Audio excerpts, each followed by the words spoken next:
Assalamualaikum warahmatullahi wabarakatuh.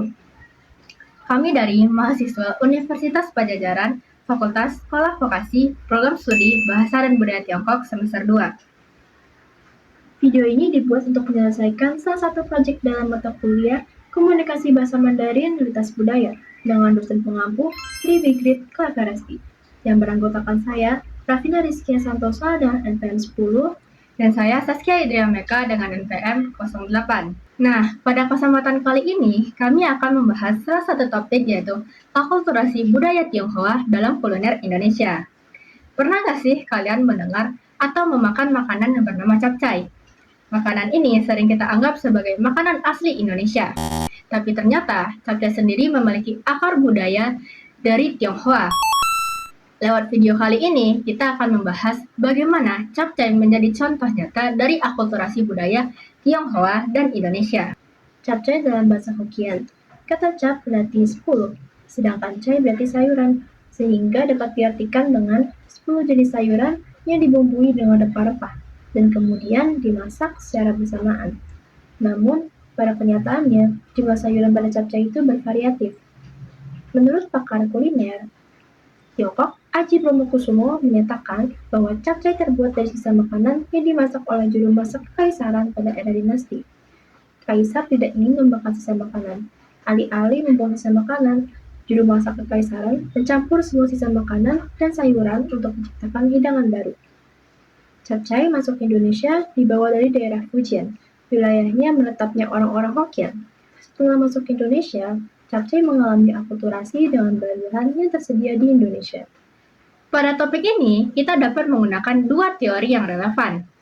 Yang pertama yaitu teori akulturasi menurut John Berry.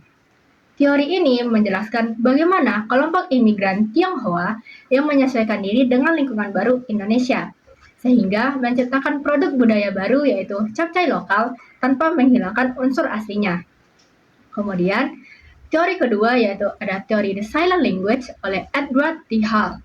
Teori ini menganggap makanan sebagai media komunikasi nonverbal. Capcay adalah bahasa yang menunjukkan keterbukaan etnis Tionghoa untuk beradaptasi dengan bahan dan selera lokal Indonesia. Dari pengalaman saya sendiri, saya sering memakan hidangan capcay di pedagang nasi goreng gerobak, restoran, atau terkadang saya juga sering membuat capcay di rumah dengan bahan-bahan dan bumbu-bumbu yang tersedia. Dalam akulturasi budaya ini, terjadi komunikasi lintas budaya yang harmonis melalui proses adaptasi rasa dan bahan.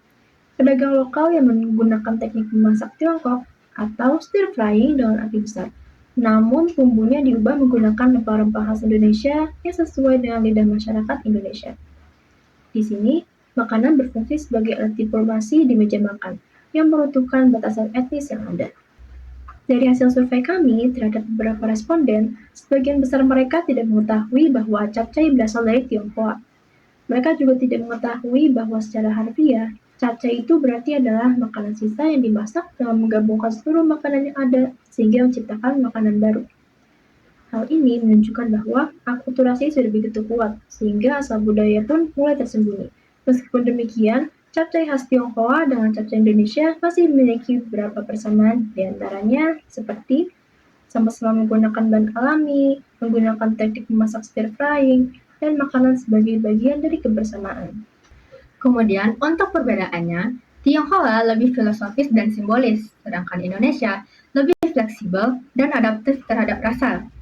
Dari segi bahan, Tionghoa fokus pada sayuran hijau segar dan jamur, sedangkan Indonesia sering diberi variasi dengan bakso, sosis, udang, soun, dan lain sebagainya. Untuk dari segi rasa, Tionghoa lebih cenderung ringan atau menonjolkan rasa asli sayuran, sedangkan Indonesia gurih kental dengan banyak bawang putih dan kemiri atau manis. Lalu dari segi bentuk, Tionghoa biasanya tumis atau kering, sedangkan Indonesia ada capcay goreng dan juga capcay kuah. Walaupun memiliki banyak perbedaan, namun capcay Indonesia dan Tionghoa masih memiliki beberapa persamaan. Sehingga dalam komunikasi sehari-hari, makanan ini menjadi jembatan budaya antar etnis yang berbeda. Kemudian dapat mengurangi jarak sosial karena orang-orang sudah menganggap capcay ini sebagai hidangan lokal sehingga mempermudah interaksi antar etnis. Namun, hal tersebut juga dapat memberikan komunikasi negatif seperti adanya potensi klaim budaya dan juga kurang menghargai asal-usul makanan tersebut karena banyak orang yang tidak mengetahui asalnya. Akulturasi capcay sebagai perpaduan budaya Tionghoa dan Indonesia memang terlihat harmonis, tetapi tetap memiliki potensi konflik budaya. Salah satunya adalah perbedaan pandangan tentang asal-usul di mana sebagian masyarakat menganggap capcay sebagai makanan Indonesia, sementara yang lain menganggap bahwa capcay berasal dari budaya Tionghoa, sehingga dapat menimbulkan perdebatan ataupun rasa tidak dihargai. Selain itu, adaptasi yang terlalu jauh juga berpotensi menghilangkan identitas dan nilai filosofis dari budaya Tionghoa sendiri. Perbedaan selera dan kebiasaan juga menjadi pemicu komentar yang kurang mengenakan terhadap budaya lain, yang berujung pada stereotip atau generalisasi. Komersialisasi capcay tanpa pengakuan terhadap asal-usulnya dapat menimbulkan kesan bahwa suatu budaya diambil tanpa adanya apresiasi terhadap budaya aslinya. Untuk mengatasi potensi konflik budaya dalam akulturasi capcay ini, diperlukan strategi komunikasi yang menekankan pada sikap saling menghargai dan pemahaman lintas budaya. Salah satu caranya adalah dengan meningkatkan edukasi mengenai asal-usul makanan tersebut, agar masyarakat tetap mengenali kontribusi budaya Tionghoa tanpa menghilangkan identitas lokalnya. Selain itu juga, penting untuk menggunakan komunikasi yang tidak merendahkan, misalnya dengan menghindari komentar yang membandingkan mana yang lebih enak atau lebih asli secara berlebihan.